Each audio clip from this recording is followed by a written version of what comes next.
అనేది కూడా లేదండి. అంటే ఇప్పుడు మనం పెన్షన్లు అనేది చెప్తున్నాం, ఈ పెన్షన్లు కూడా అందరికీ లేవు, రకరకాల గైడ్ లైన్స్ ఉన్నాయి, రకరకాల ఉన్నాయి. ఈ సామాజిక భద్రతా పథకాలు కూడా అందరికీ అందుబాటులో లేవు.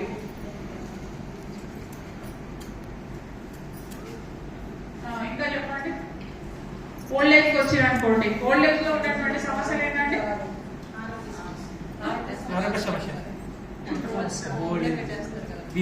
ఓల్డ్ ఏజ్ లో ఉన్నటువంటి మహిళలకి,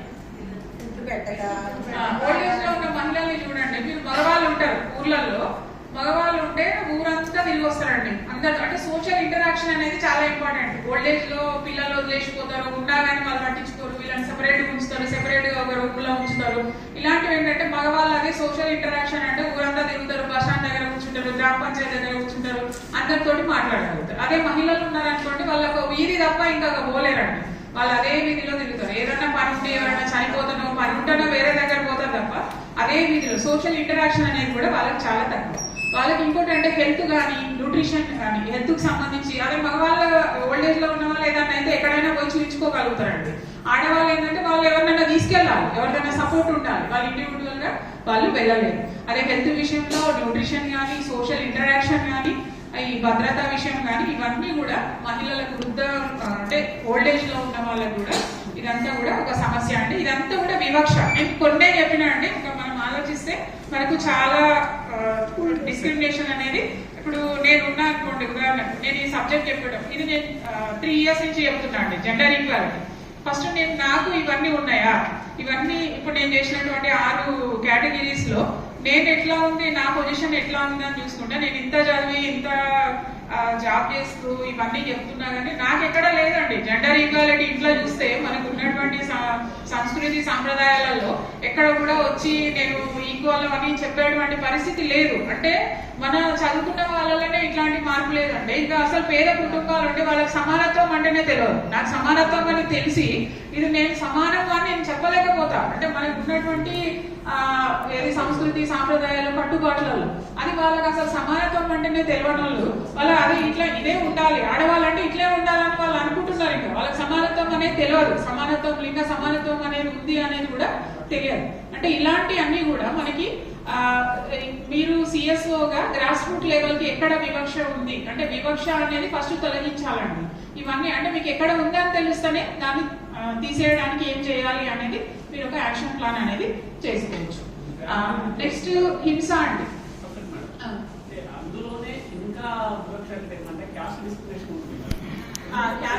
ఎగ్జాంపుల్ చెప్పగలుగుతామంటే, ఒక ప్రజాప్రతినిధి ఉంటారు, అధికారి ఉన్నప్పుడు ఒక తీరు ఉంటుంది, కానీ ఒక ప్రజాప్రతినిధి ఉన్నప్పుడు ఏమంటే ఒక దళిత మహిళ లేకపోతే ఒక ట్రైబల్ మహిళ అక్కడ సర్పంచ్ స్థితిలో ఉందనుకోండి, అప్పుడు ఉండేటువంటి వాతావరణం వేరే అవలేదు.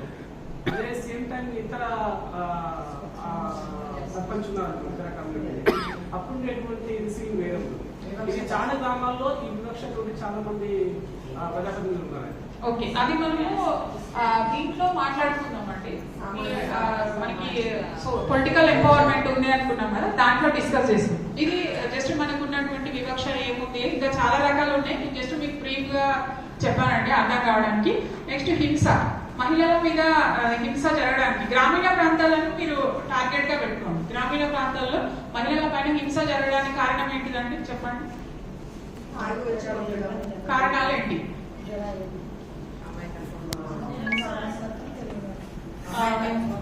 చిన్నప్పుడే చంపేయడము, మహిళ అమ్మాయి పుట్టిందంటే మనకి గ్రామీణ ప్రాంతాలలో విజిలెన్స్ అనేది అంటే కమ్యూనిటీ విజిలెన్స్ అనేది ఒకటి, సమాజం యొక్క నిఘా అనేది లేకపోవడం అనేది. తర్వాత ఈ సీసీ కెమెరాస్ అన్ని అంటే సీసీ కెమెరాస్ లో ఇప్పుడు ఎక్కడన్నా హైదరాబాద్ లో ఏదన్నా ఇంట్లో నుంచి మొన్న ఒక నేను ముక్కలు చేసి చంపిండు సరూర్ నగర్ లో అని చెప్పి చదివాను కదా. ఆ కంప్లైంట్ ఇస్తే ఏముందంటే 2-3 రోజులలో ఆ సీసీ కెమెరాలు మొత్తం చేస్తే ఆమె ఇంట్లో పోయింది, మళ్ళీ బయటకు వచ్చింది లేదు. వాళ్ళ హస్బెండ్ పట్టుకుంటే నేనే చంపేసి ముక్కలు చేసి అక్కడ సరూర్ నగర్ చెరువులు. అంటే ఆ నిఘా వ్యవస్థ అట్లాంటి సీసీ కెమెరాలు ఉంటే ఎవరు ఏం చేస్తున్నారు, ఎవరు ఇబ్బంది పెడుతున్నారు అనేది అంటే ఆ నిఘా వ్యవస్థ కూడా గ్రామ స్థాయిలో లేకపోవడం, సమాజం యొక్క నిఘా లేకపోవడం. తర్వాత ఎక్కువగా ఇట్లాంటి ఆడపిల్లలు కానీ తర్వాత మహిళల పైన చీకటి ప్రాంతంలో జరుగుతాయండి. అంటే ఊరు బయట అట్లాంటి ప్రాంతాల్లో ఏంటంటే గ్రామీణ ప్రాంతాలలో స్ట్రీట్ లైట్స్ కూడా అంతటా అందుబాటులో లేకపోవడం వీటన్నిటికి కూడా హింస జరిగేటువంటి కారణాలు అండి. ఒకటి ఏంటంటే సీసీ కెమెరాస్, సమాజం యొక్క నిఘా, చెప్దాం స్ట్రీట్ లైట్స్, చట్టాల గురించి తెలియకపోవడం అండి. రక్షణ కోసం చాలా రకాల చట్టాలు ఉన్నాయి, అందరికీ కూడా తెలుసు కదా. ఆ చట్టాల మీద అసలు ఆ చట్టాలు ఉన్నాయి, నాకేదన్నా అయితే నేను పోయి కంప్లైంట్ ఇవ్వచ్చు, వాళ్ళ శిక్ష పడుతుంది, ఇలాంటి వాటి మీద అవగాహన అనేది లేదు. హింస జరుగుతుందండి ఆడవాళ్ళ పైన కానీ బాలికల పైన ఎలాంటి హింస జరుగుతుంది చెప్పండి? లైంగిక వేధింపులు, ఇంకా లైంగిక వేధింపులు,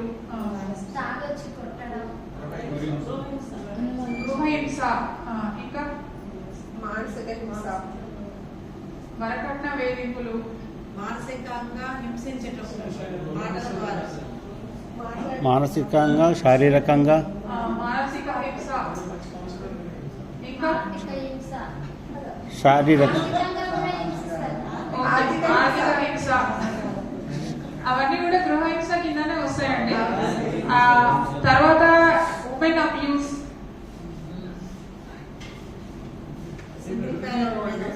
చైల్డ్ అబ్యూస్, దీని తర్వాత సెక్సువల్ హరాస్మెంట్ అండి, నేను అక్కడ రాసినాను.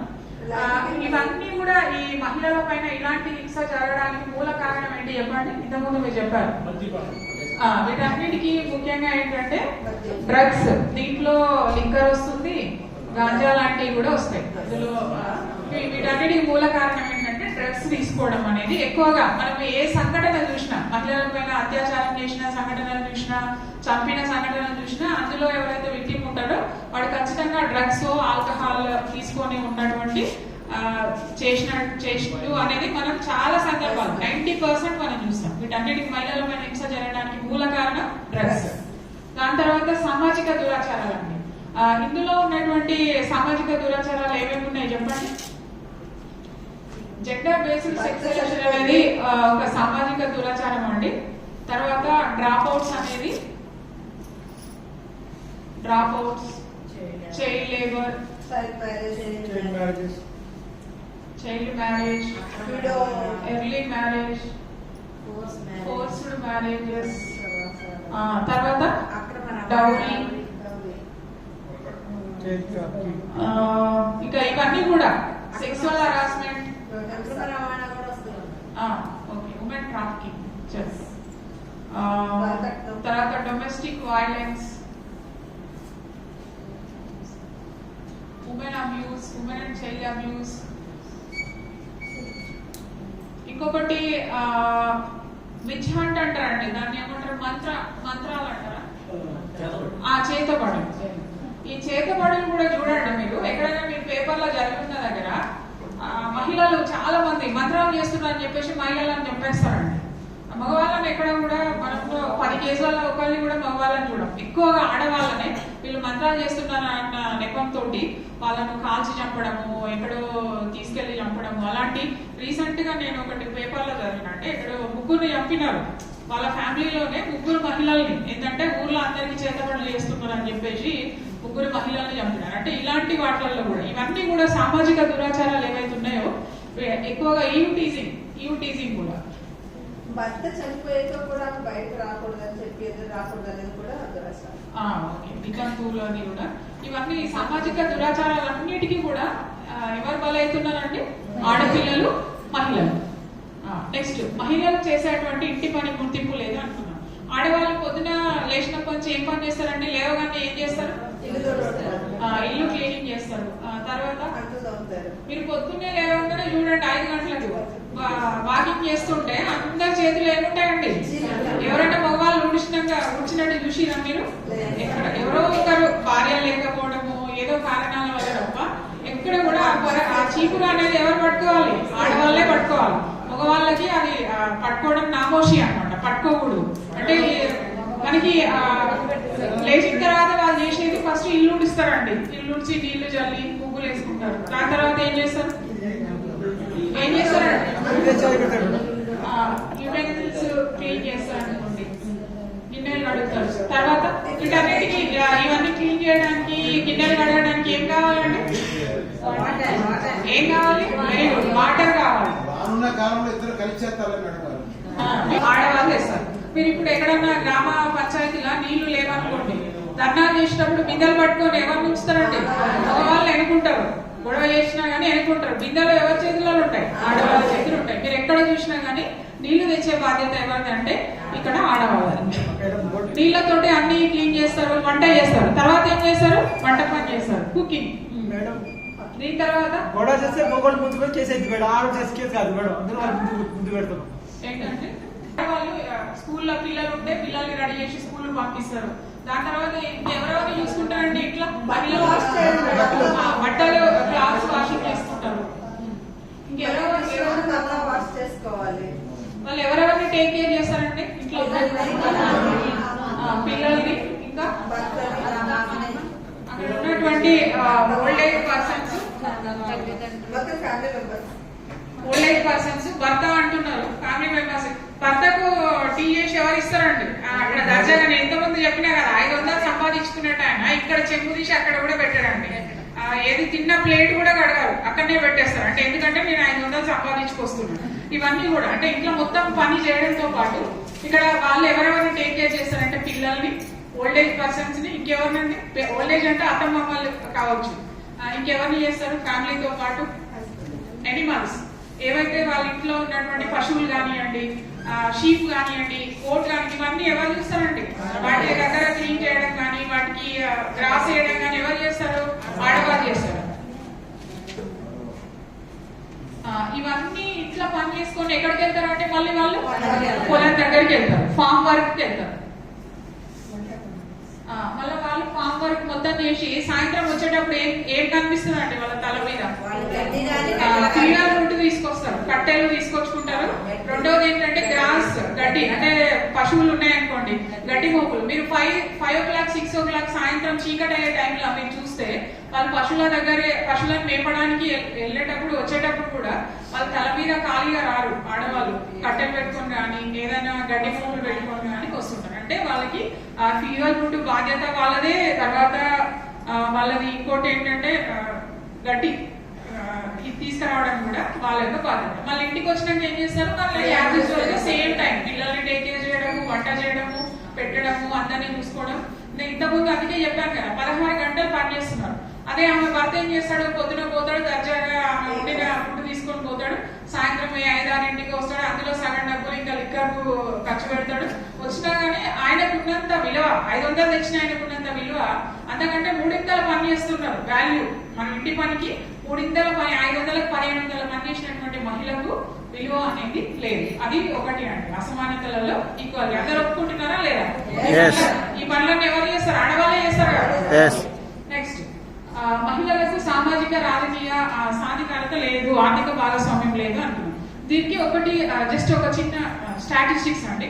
మనకు దేశంలో ఎన్ని రకాల ప్రభుత్వాలు ఉన్నాయండి? 3 రకాల ప్రభుత్వాలు. ఏంటి అంటే అవి? కేంద్ర ప్రభుత్వం, రాష్ట్ర ప్రభుత్వం, రెండవది స్థానిక ప్రభుత్వం. స్థానిక ప్రభుత్వాలలో మళ్ళీ 3 రకాల ప్రభుత్వాలు ఉంటాయండి.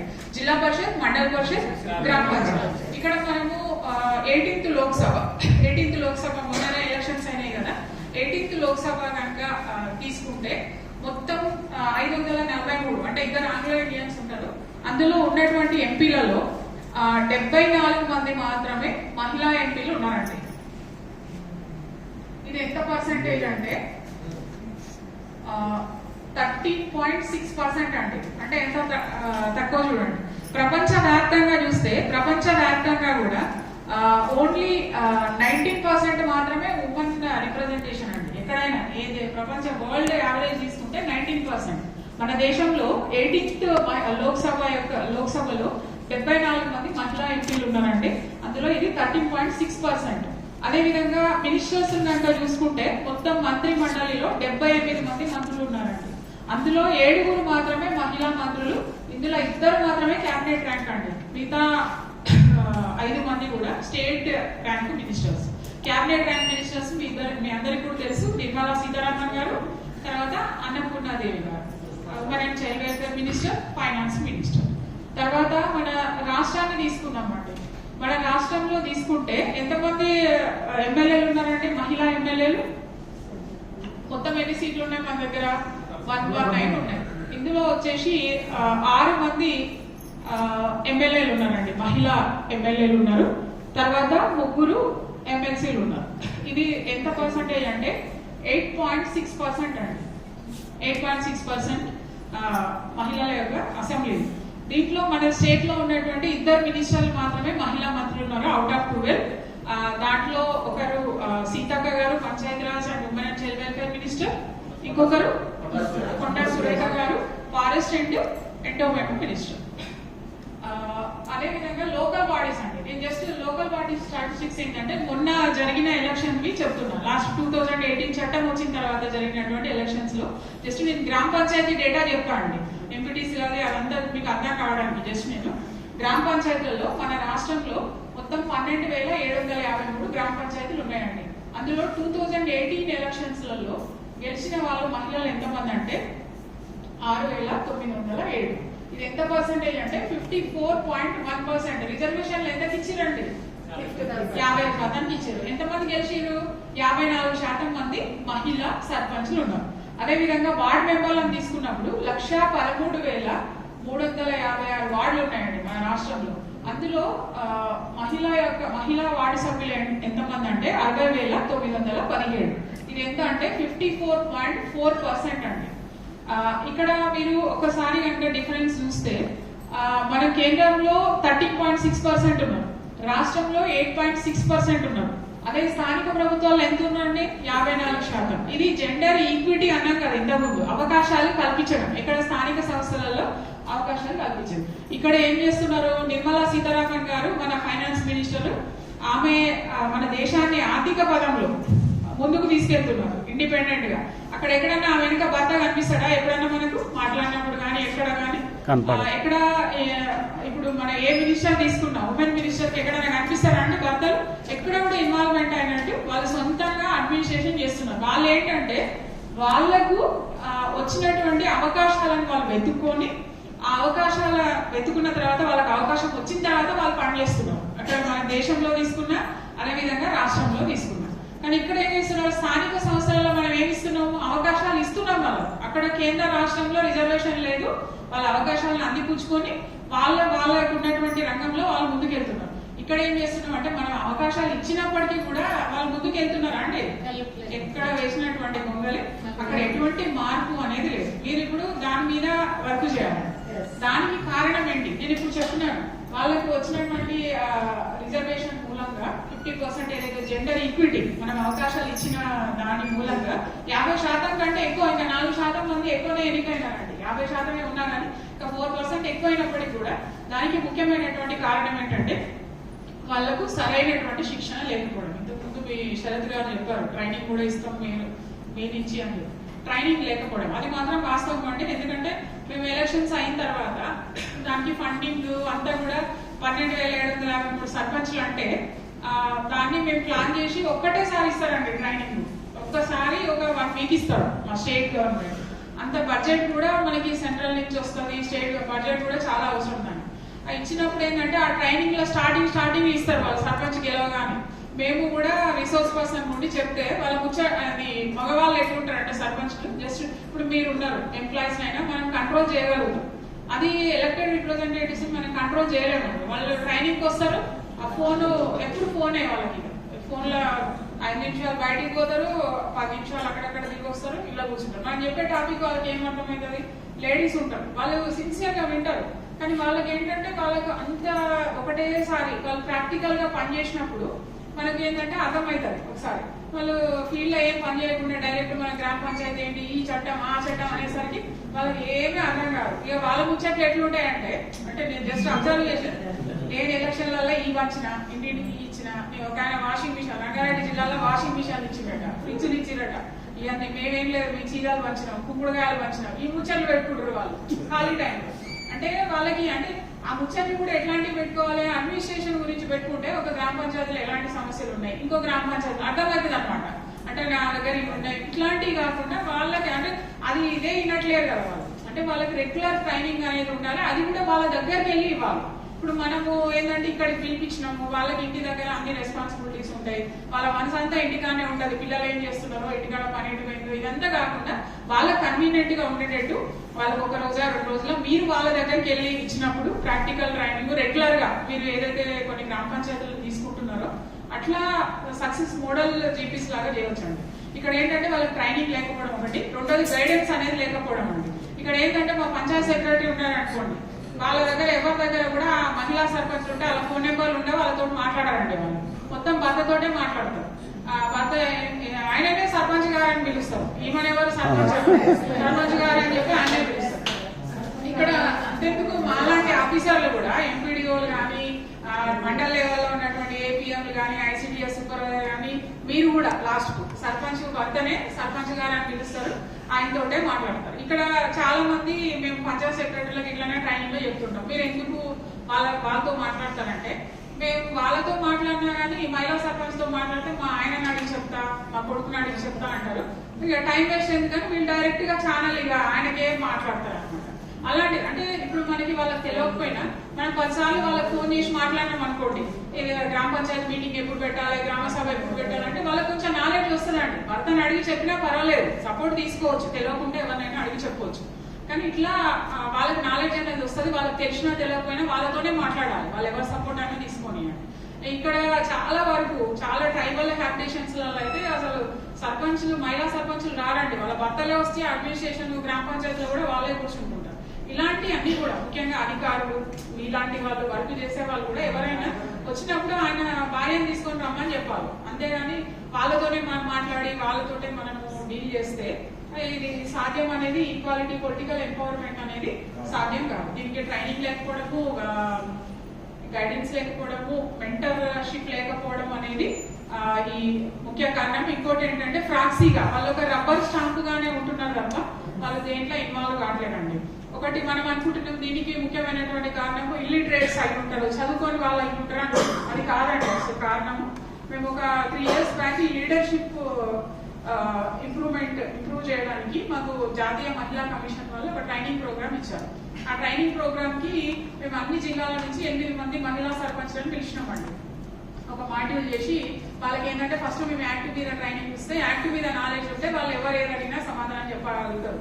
దానివల్ల వాళ్ళ లీడర్షిప్ క్వాలిటీస్ అనేది ఇంప్రూవ్ అవుతాయి అనేది, దాంతో పాటు గ్రామ సభ ఇవన్నీ పెట్టి మేము ఒక మాడ్యూల్ తయారు చేసి ట్రైనింగ్ పెడితే అందరు వచ్చేటోళ్ళు ఎట్లా వస్తారంటే పంపించేటోళ్ళు 8 మంది సర్పంచ్లను ఎట్లా పంపిస్తారంటే బాగా చదువుకొని బాగా డబ్బులుండి కార్లలో వచ్చి అట్లాంటి వాళ్ళని సెలెక్ట్ చేస్తారు మా వాళ్ళు కూడా. ఎందుకంటే మామూలుగా అసలు తెలియని వాళ్ళు పూర్ వాళ్ళు, ఇప్పుడు మీరు అన్నట్టు అట్టడుగు వర్గాల వాళ్ళు ఏంటంటే వాళ్ళని పంపరు వీళ్ళు, అంటే వీళ్ళు ఈజీగా పోవాలి, చెప్పంగానే పోతారు, డబ్బులు ఉంటాయి కాబట్టి పోతారు, ఆడు ఉంటారు, కన్వీనియంట్ ఉంటారు, అట్లాంటి వాళ్ళని పంపిస్తారు.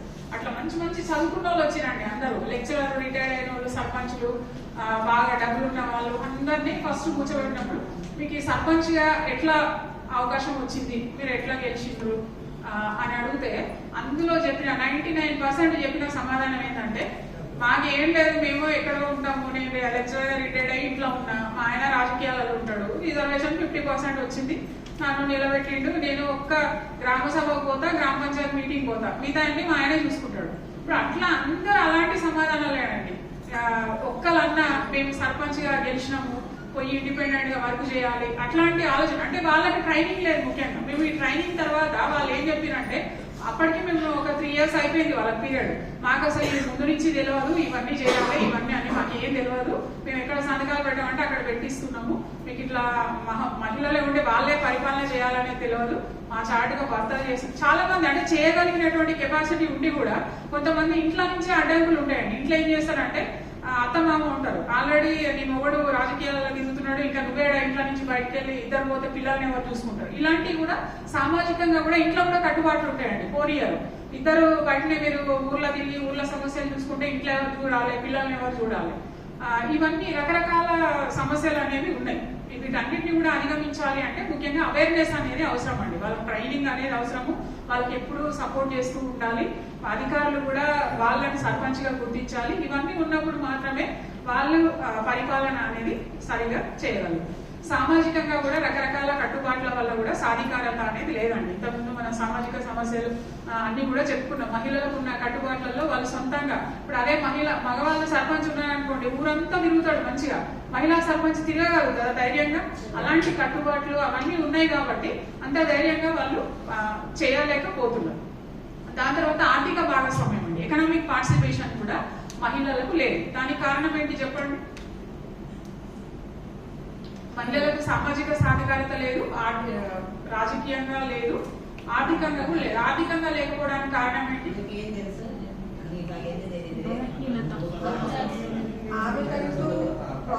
ఆస్తి లేకపోవడం, ఆమె పేరు మీద బ్యాంక్ బ్యాలెన్స్ కానీ భూములు కానీ ఏమి కూడా ఆమె పేరు మీద అంటే ఏమి ఉండవు. ఆమె ఆర్థిక స్వేచ్ఛ కూడా లేకపోవడం వల్ల కూడా అది. వెరీ గుడ్ అండి. ముఖ్యంగా ప్రాపర్టీ ఓనర్షిప్ అనేది మహిళలకు లేదండి. మీరు ఎక్కడైనా చూడండి, ఏ ఇంట్లో చూసినా మీరు ఎక్కడన్నా ఆడవాళ్ళ పేర్ల మీద ఆస్తులు ఉన్నాయనుకోండి, ఆస్తులు ఉన్న వాళ్ళకి చాలా వాల్యూ ఉంటుందండి. మీరు ఊర్లో ఎక్కడన్నా చూడండి, ఇంట్లో ఎవరి పేరు మీద, ముసలోళ్ళ పేరు మీద ఆస్తి ఉంటుంది, వాళ్ళని ఎంత రెస్పెక్ట్ ఇస్తారంటే ఇంట్లో చాలా రెస్పెక్ట్ ఇస్తారు. అంటే ఓనర్షిప్ రైట్స్ లేకపోవడం అనేది ఒక మొదటి కారణం అండి. ఆర్థిక భాగస్వామ్యం లేకపోవడానికి మహిళలకు ఓనర్షిప్ రైట్స్ అనేవి లేవు. మీరు గ్రామాలలో ఎక్కడైనా హౌస్ ఇంటి పన్ను రిజిస్టర్ ఏదో తీసి చూడండి, ఆ ఇంటి పనులలో ఎక్కడైనా భర్త చనిపోతే భార్య పేరు మీద ఇల్లు ఉంటుంది తప్ప ఎక్కడ కూడా ఊర్లో ఆడవాళ్ళ పేర్ల మీద ఇల్లు ఉండదు. పర్లేదు, thank you. Property ownership rights లేకపోవడం అనేది ఈ ఆర్థిక భాగస్వామ్యం లేకపోవడానికి కారణం. ఇంకోటి ఏంటంటే వాళ్ళకి ఇప్పుడు బ్యాంక్ లింకేజ్ కూడా అండి. ఇప్పుడు బ్యాంక్ ఒక ఎస్హెచ్జి గ్రూప్ గా ఉండి వెళ్తే వాళ్ళకి 10 లక్షలైనా బ్యాంక్ మేనేజర్ లోన్ ఇస్తాడు. అదే ఒక ఇండివిజువల్ గా ఒక మహిళ వెళ్ళి నాకు 10,000 లోన్ ఇవ్వమంటే కూడా బ్యాంక్ మేనేజర్ ఇయ్యాడండి. ఎందుకంటే మీ పేరు మీద ఏం ఆస్తులు ఉన్నాయి, ఏమున్నాయి, సెక్యూరిటీ కావాలని చెప్పేసి అడుగుతాడు. అదే బ్యాంక్ లింకేజ్ ఉండదు. వాళ్ళు ఏదైనా సెల్ఫ్ ఎంప్లాయ్మెంట్ యూనిట్ ఏదైనా తయారు చేసుకుంటారు అనుకోండి, దానికి మార్కెటింగ్ ఫెసిలిటీస్ కూడా ఉండవండి. అదే మగవాళ్ళు చేసుకుంటే వాళ్ళు వేరే ఊర్లైనా ఎక్కడైనా పోయి అమ్మేసుకొని రాగలిగే అటువంటి అవకాశం ఉండదు. అదే మహిళలకు మార్కెటింగ్ ఫెసిలిటీస్ ఉండవు, బ్యాంక్ లింకేజ్ ఉండదు. ఇలాంటి రకరకాల సమస్యలతోటి ఆర్థిక భాగస్వామ్యం అనేది కూడా మహిళలకు లేదు. తర్వాత లాస్ట్ ఏంటంటే మనకు సెక్సువల్ అండ్ వీటికి రిప్రొడక్టివ్ హెల్త్ కు యాక్సెస్ అనేది లేదండి. దీనికి ఏంటంటే ముఖ్యంగా మనకు పిహెచ్సిలు, మీకు ప్రైమరీ హెల్త్ సెంటర్ తెలుసు కదండి, పిహెచ్సిస్ అందుబాటులో లేదు. అంటే మండలానికి ఒకటి ఉంటుంది, అందరికి పోవాలన్నా కానీ ప్రతి ఒక్కొక్కరికి 20-30 కిలోమీటర్ల డిస్టెన్స్ కూడా ఉంటుందండి. అదే విధంగా సబ్ సెంటర్స్ కూడా అందరికి అందుబాటులో ఉండవండి. క్లస్టర్ ఉంటుంది, అది కూడా health and rights, health and rights. తర్వాత సబ్ సెంటర్ కూడా క్లస్టర్ ఏఎన్ఎం మొత్తం ఉదయం నుంచి కూర్చోరండి, వాళ్ళు 1 గంట సేపు కూర్చొని పోతారు. ఆ టైం వాళ్ళకి వాళ్ళకి యాక్సెస్ అనేది ఉండదు. తర్వాత ఆశా వర్కర్స్ ఉంటారు, ప్రతి 1000 మందికి ఒక ఆశా వర్కర్ ఉంటారు. కానీ వీళ్ళు కూడా వీళ్ళ పనులు వీళ్ళు చేసుకుంటుంటారు. కానీ ఇప్పుడు పొద్దున పనికి పోయి సాయంత్రం నైట్ పూటన వచ్చేటోళ్ళకి కూడా వాళ్ళకి యాక్సెస్ అనేది ఉండదండి ఆశా వర్కర్స్ తో కూడా. ఇంకొకటి ఏంటంటే వీళ్ళకి ఎక్కువగా మహిళలు సెక్సువల్లీ ట్రాన్స్మిటెడ్ డిసీజెస్ కానివ్వండి, రిప్రొడక్టివ్ ట్రాక్ ఇన్ఫెక్షన్స్ కానివ్వండి, ఎక్కువగా మహిళలకు ఇలాంటి డిసీజెస్ అనేది ఎక్కువ వస్తుంటాయి. అదేవిధంగా మనకు సెక్సువల్లీ ట్రాన్స్మిటెడ్ డిసీజ్ అంటే హెచ్ఐవి కానివ్వండి, సిఫిలిస్ కానివ్వండి, ఇలాంటి ఎక్కువగా మహిళలు ఇబ్బంది పడుతుంటారు. తర్వాత చాలా మందికి మహిళలకు సేఫ్ సెక్సువల్ లైఫ్ కూడా ఉండదండి, అన్సేఫ్ సెక్సువల్ లైఫ్.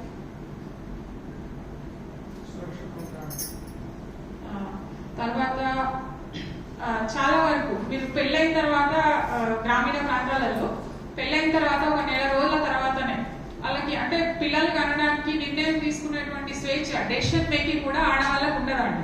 పెళ్ళైన 4 రోజులకి పక్కింటోళ్ళ నుంచి అడుగుతూ ఉంటారు, ఏమైనా విశేషమా మీ కోడలకు, ఏమైనా విశేషమా. అంటే వాళ్ళు కొంచెం హెల్తీగా అయిన తర్వాత, కొంచెం చదువుకున్న తర్వాత, కొంచెం ఆర్థికంగా సెటిల్ అయిన తర్వాత అన్న చేసుకుందాం పిల్లల్ని కందామంటే అలాంటి డెసిషన్ మేకింగ్ అనేది తీసుకునేటువంటిది కూడా మహిళలకు అనేది లేదు. ఇవన్నీ కూడా తెలియకపోవడం వల్ల అనుకోకుండా వాళ్ళకి హెల్త్ బాగాలేకపోయినప్పుడు, బ్లడ్ తక్కువ ఉన్నప్పుడు, అంటే చాలా మంది హీమోగ్లోబిన్ తక్కువ ఉంటుందండి ఆడవాళ్ళకి, సరిగా ఫుడ్ తీసుకోకపోవడం వల్ల ఇవన్నీ కూడా తక్కువ ఉన్నప్పుడు వాళ్ళ అన్ఇంటెంట్ అంటే అనుకోకుండా ప్రెగ్నెన్సీ వచ్చినప్పుడు ఏం చేస్తారంటే వాళ్ళు ఏం చేస్తారు, అబార్షన్లు ఎక్కడ చేయించుకుంటారు, హాస్పిటల్కి వెళ్తే చేయరు కదా, ఎక్కడ చేపించుకుంటారు? ఇవి కూడా అన్సేఫ్ అబార్షన్స్.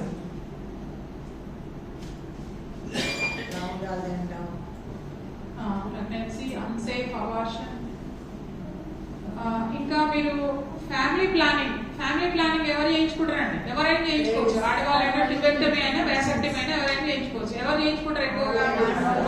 మగవాళ్ళు ఎవరైనా చేస్తారా? లేదా మగవాళ్ళు చేసుకుంటారా? కుటుంబ నియంత్రణ ఆపరేషన్ అంటారు. ఎవరో ఒకరు ఆడవాళ్ళకి ఎత్తు బాగాలేని వాళ్ళు, వీకు ఉన్న వాళ్ళు ఎవరో ఒకరు చేయించుకుంటారు తప్ప ఎవ్వరు కూడా ఊళ్ళలో ఇంట్లో తల్లిదండ్రులు ఒప్పుకోరు. ముందరగా కొడుకుకు ఫ్యామిలీ ప్లానింగ్ చేయించాలంటే ఒప్పుకోరు, కోడలికే చేయించాలి. ఎంత వీక్ ఉన్నా, 2 పిల్లలు ఉన్నా, 3 పిల్లలు ఉన్నా ట్యూబెక్టమీ సర్జరీగా చేస్తారు తప్ప వేసెక్టమీ అనేది ఎక్కడ కూడా చేయాలండి.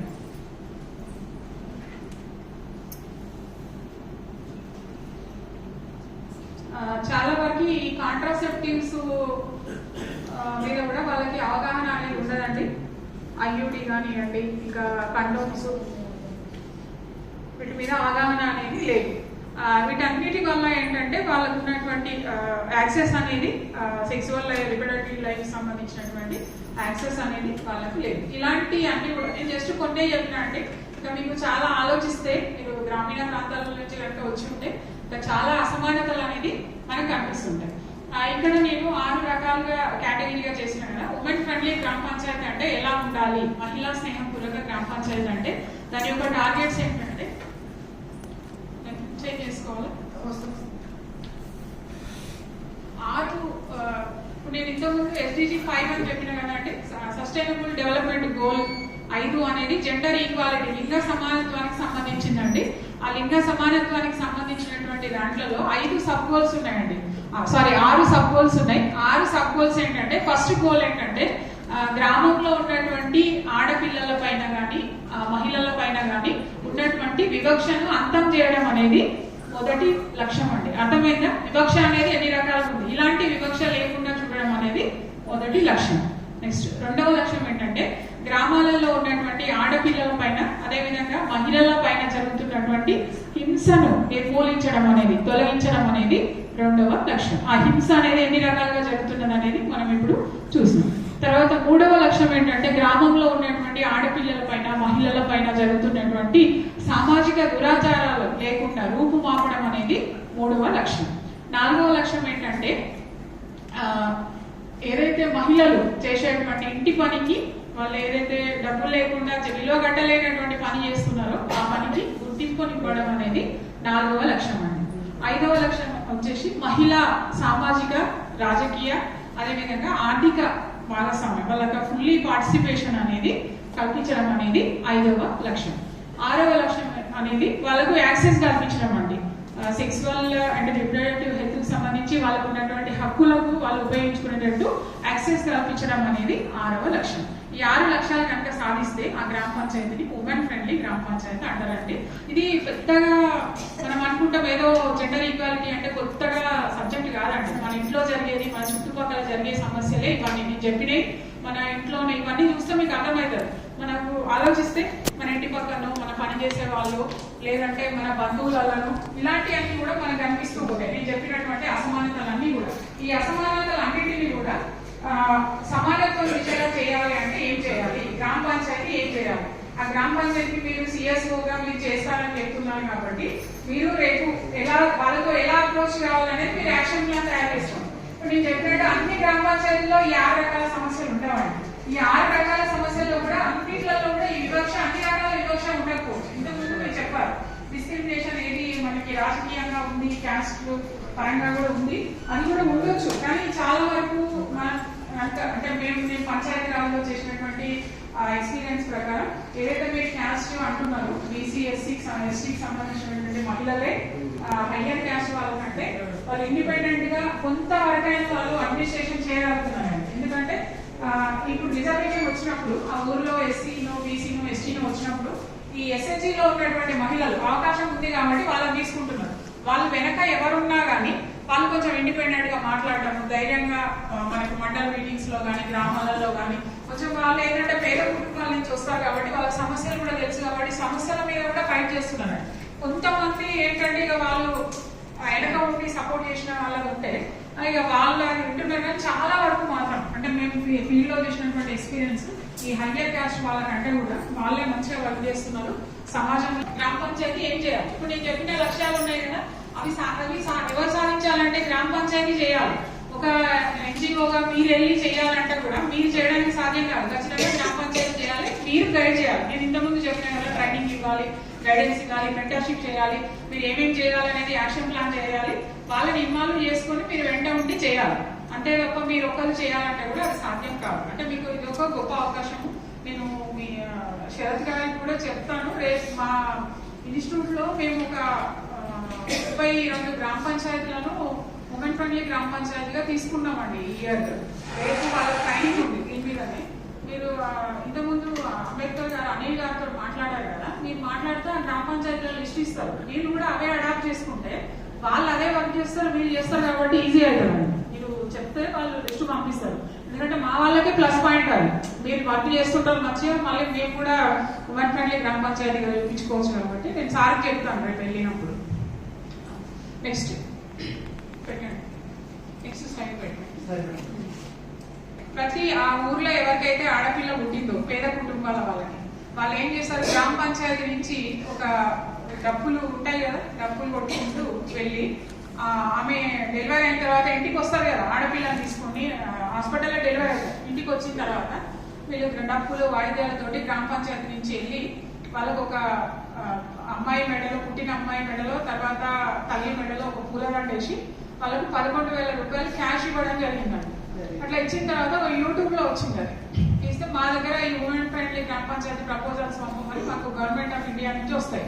ఏ డిపిఓ పంపించినా ఎవరికి పంపించినా వాళ్ళు ఇట్లాంటివి పట్టించుకోరు అనమాట. చిన్న చిన్న ఎవరు పంపించట్లేదు. ఇక ఎట్లానంటే అది పంపాలని మాకు చాలా ప్రెజర్ వస్తుంటే ఇందులో వెళ్తే ఏదో యూట్యూబ్ లో వచ్చింది.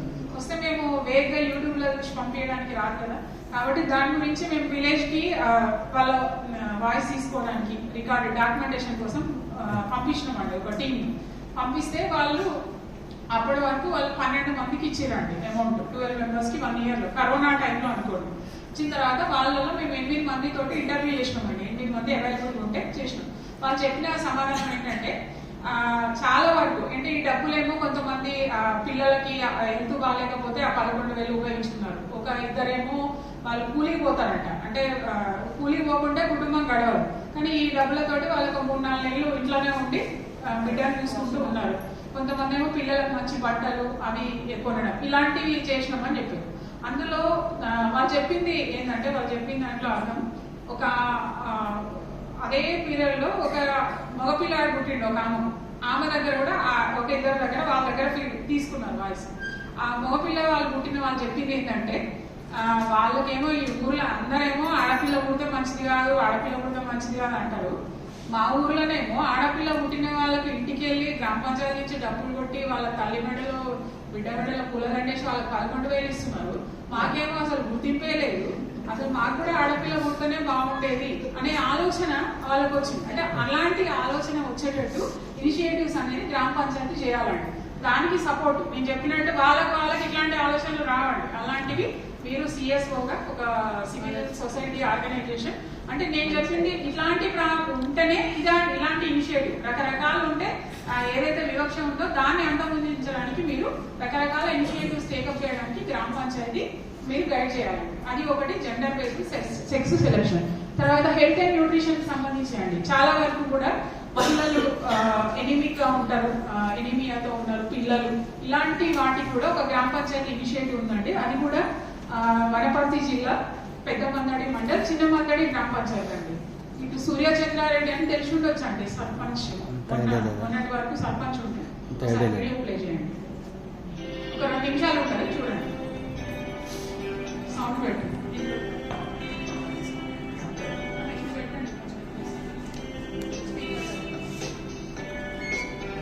రాష్ట్రంలో శిశు మరణాల రేటు తగ్గించాలంటే గర్భిణులుగా ఉన్నప్పటి నుంచి శిశువు 6 నెలల వరకు మంచి పౌష్టికాహారం అందించాలి. రక్తహీనత, పౌష్టికాహార లోపం వల్లే మాతా శిశు మరణాలు సంభవిస్తున్నాయి. ఈ సమస్యను పరిష్కరించడానికి ప్రభుత్వం కేసీఆర్ కిట్ సహా అంగన్వాడీలో పౌష్టికాహారం అందిస్తోంది. వనపర్తి జిల్లా పెద్దమందడి మండలం చిన్నమందడిలో మాత్రం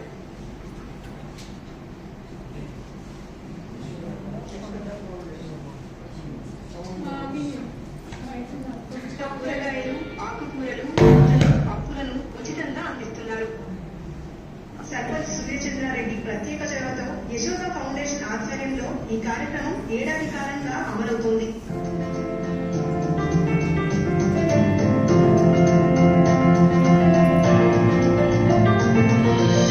గర్భిణీలకు మా ఊర్లో మేమిచ్చే ఆహారమే కాకుండా అదనంగా రోజు 1/2 కేజీ కూరగాయలు ఇస్తారు, పల్లి పట్టీలు, పాలు కూడా ఇస్తారు. గర్భిణి ఉన్నప్పటి నుంచి అంగన్వాడీలోకి వెళ్ళి అన్నం తినేసి వస్తాను. అందులో గుడ్లు పాలు ఇస్తారు.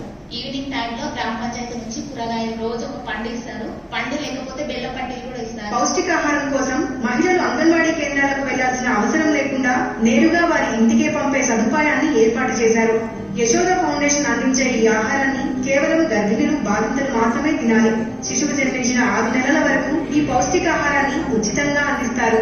రక్తంలో హిమోగ్లోబిన్ శాతం పెరగడంతో పాటు గర్భస్థ శిశువుల ఆరోగ్యం బాగుంటోందని లబ్ధిదారులు చెబుతున్నారు. రోజు ఉదయం పాలు ఇస్తున్నారు, సాయంత్రం కాగానే ఆకుకూరలు, పండు, కూరగాయలు అలాంటివి ఇంటికి తెచ్చిస్తున్నారు. పాలు తాగడం వల్ల బిడ్డ ఆరోగ్యంగా ఉంటుంది. మంచి ఫలితాలు అందుకుంటున్న కారణంగా ఈ కార్యక్రమాన్ని కొనసాగిస్తున్నామని సర్పంచ్ సూర్యచంద్రారెడ్డి తెలిపారు.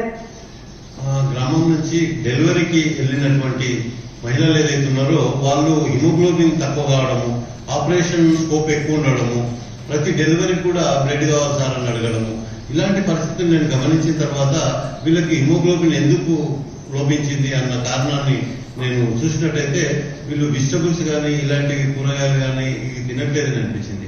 అప్పుడు మేము యశోద ఫౌండేషన్ అప్రోచ్ అయ్యాము. యశోద ఫౌండేషన్ వాళ్ళ సారథ్యంలో మార్చిలో మేము స్టార్ట్ చేశాము.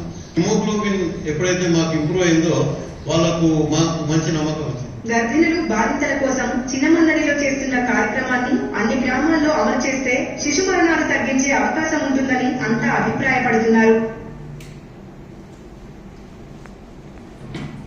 ఇది కూడా ఒక గ్రామ పంచాయతీ ఇనిషియేటివ్ అండి. మీరు చూసుంటారు, హిమోగ్లోబిన్ తక్కువ ఉండి ఎక్కువగా డెలివరీ అప్పుడు వాళ్ళకి బ్లడ్ అవసరం అవుతుందని సర్పంచ్ ఆయన సొంతంగా డబ్బులు ఏం పెట్టుకోలేదు. యశోద ఫౌండేషన్ సపోర్ట్ తోటి ఆకుకూరలు దీనికి ఏం చేశారంటే ఇంకా సర్పంచ్ వాళ్ళు ఆయన కొంచెం సర్వీస్ ఓరియంటెడ్ అనమాట. ఈ ఎస్సీ ఎస్టీస్ కి అందరికి కూడా అక్కడ ఒక హాఫ్ ఏకర్ ల్యాండ్ ఉంది, గవర్నమెంట్ ల్యాండ్ అంతా కలిపి పూల్ చేసేసి దాన్ని ప్రతి ఒక్కొక్కరు ఒక్కొక్క వెజిటబుల్ వేసేటట్టు చేసి దాన్ని మార్కెట్ లో వనపర్తి మార్కెట్ లో అమ్మారంట. కలెక్టర్ గారు కూడా వాళ్ళకి ల్యాండ్ అలాట్ చేయడం జరిగింది. వాళ్ళు ఈ ఇనిషియేటివ్ చేసినందుకు వాళ్ళకి యునైటెడ్ నేషన్స్ పాపులేషన్ ఫండ్ అనేది ఒకటి, యునైటెడ్ నేషన్స్ ఆర్గనైజేషన్ అండి అది. వాళ్ళు ఒక వీక్లీ మ్యాగజైన్ అని ఎవ్రీ ఇయర్ ఒక బుక్ పబ్లిష్ చేస్తారు, ఇంటర్నేషనల్ ది. దాంట్లో పబ్లిష్ అయిందండి ఈ స్టోరీ. ఇది అంటే వాళ్ళు చేసినటువంటి, మనం ఏదో వాళ్ళు చేసుకుంటూ పోయినారు. మేము ప్రపోజల్ పంపించినాం గవర్నమెంట్ ఆఫ్ ఇండియాకి. గవర్నమెంట్ ఆఫ్ ఇండియా నుంచి వాళ్ళు ప్రపోజల్ పంపించేది. దీనికి వాళ్ళకి అవార్డు రావడం జరిగింది. సర్పంచ్ అండ్ పంచాయత్ సెక్రటరీ తీసుకోవడం జరిగింది. నేను ఎందుకు చెప్తున్నానంటే ఇవన్నీ అక్కడ ఉన్నటువంటి సోర్సెస్ కానీ అవకాశాలను మీలాంటి వాళ్ళు ఎలాంటి ఇనిషియేటివ్ టేకప్ చేస్తే బాగుంటుంది గ్రామ పంచాయతీ అనేది. మీరు చేసినప్పటికీ కూడా వాళ్ళ సపోర్ట్ తీసుకొని చేసినట్లయితే మనం ఈజీగా, ఇప్పుడు నేను చేసిన ఈ వివక్ష ఉంది అని అంటే ఇలాంటివి చేసినప్పుడు నేను చెప్పినా కదా, ఇప్పుడు ఒక ఇనిషియేటివ్ చేసినప్పుడు వాళ్ళల్లో మాకు కూడా ఆడపిల్ల పుడితేనే బాగుండేది అనే ఆలోచన ప్రజలలో కల్పించాలి. ఇక్కడ ఏం చేసేది సర్పంచ్ హెల్త్ న్యూట్రిషన్ కి సంబంధించి ఆడపిల్లలు, మహిళల్లో డిస్క్రిమినేషన్ వల్ల వాళ్ళు వీక్ గా ఉండి హిమోగ్లోబిన్ తక్కువ ఉంటే గ్రామ పంచాయతీ నుంచి ఆకుకూరలు ఇవ్వడం, వాళ్ళకి ఇంకోటి ఎంప్లాయ్మెంట్ ఆపర్చునిటీస్ కల్పించడం గ్రామ పంచాయతీ. ఇవన్నీ కూడా జెండర్ ఈక్వాలిటీ దిశగా ఇవన్నీ దీంట్లోనే వస్తాయండి. జెండర్ లింగ సమానత్వం సాధించాలంటే ఇలాంటి ఇనిషియేటివ్స్ అన్ని చేయాలి. ప్రతి దానికి కూడా పబ్లిసిటీ చేయాలండి. మనం చాలా వర్క్ చేస్తాం, పబ్లిసిటీ చేయడం. ఇక్కడ మనం ఇంత పని చేస్తే ఇంత పబ్లిసిటీ చేయాలి. పబ్లిసిటీ వల్ల ఇప్పుడంటే మనకి పాతకాలంలో ఎప్పుడో టీవీ లేవు, డబ్బు చాటింపు ద్వారా ఇట్లాంటి ద్వారా ఊళ్ళలో తెలిసేది. ఇప్పుడు ప్రతి ఒక్కరికి కూడా మొబైల్ ఫోన్ ఉంది, ఊళ్ళలో విలేజ్లలో కూడా గ్రూప్స్ ఉన్నాయి. సోషల్ మీడియా ద్వారా ఇలాంటి ద్వారా మెసేజ్ పెట్టడం ద్వారా వాల్ రైటింగ్స్, మీరు ఫండ్స్ ఉంటే వాల్ రైటింగ్స్ కూడా చేయించుకోవచ్చు అండి. వాల్ రైటింగ్స్ కూడా చాలా యూస్ఫుల్ గా ఉంటుంది. ప్రతిదీ కూడా బ్యానర్ చేయించాలి. ఏది ఉన్నా కానీ ఒక బ్యానర్ చేయించి ఒక ఫోటో చేసి ఒక ప్రోగ్రామ్ చేస్తే అది చాలా అందరూ దానికి అటెండ్ కాకపోయినా ఒక పబ్లిసిటీ అనేది వస్తుందండి. ప్రతిదీ పబ్లిసిటీ చేసినప్పుడు ఏంటంటే ఈ టార్గెట్స్ అన్ని మనం ఈజీగా అచీవ్ అయ్యేటువంటి అవకాశం ఉంటుంది. ఏదంటే ముందుకు ఇదే కదా. ఓకే,